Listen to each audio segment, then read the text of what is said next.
మనం ఇప్పుడు దేవాలయాలకు వెళ్ళినప్పుడు నవగ్రహాలని తాకకూడదు అని కొంతమంది అనుకుంటూ ఉంటారు కదండీ! సో, ఇది ఎంతవరకు నిజమంటారు? ఎక్కడ కూడా విగ్రహాలను తాకకూడదు. హ్మ్. కేవలం నవగ్రహాల వరకే కాదు.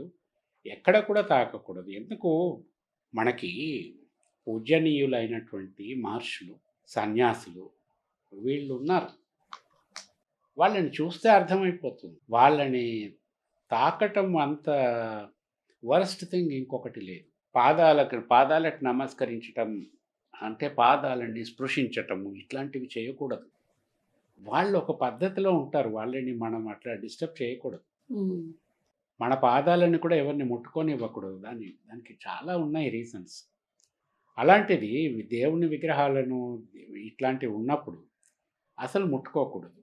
మనకు నార్త్ ఇండియాలో శివార్చన చేసేటప్పుడు మనమే చేయొచ్చు.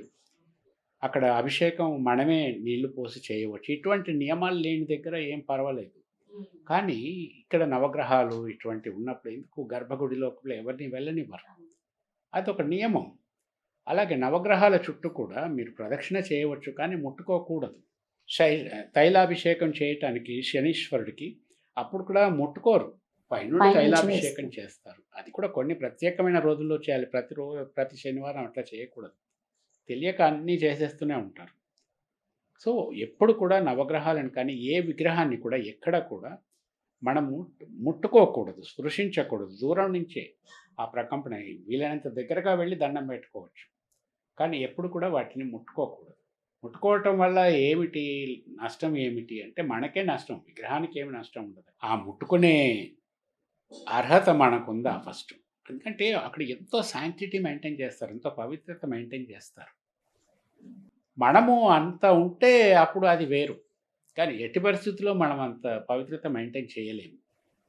పవిత్రత మనసుకే కదా! శరీరానికి ఇయన్నీ జస్ట్ కబుర్లంతే. ఆ విషయం తెలిసిన వాళ్ళు ఆ ఫీల్డ్‌లో ఉన్న వాళ్ళకి అదంటే ఏమిటో అర్థమవుతుంది.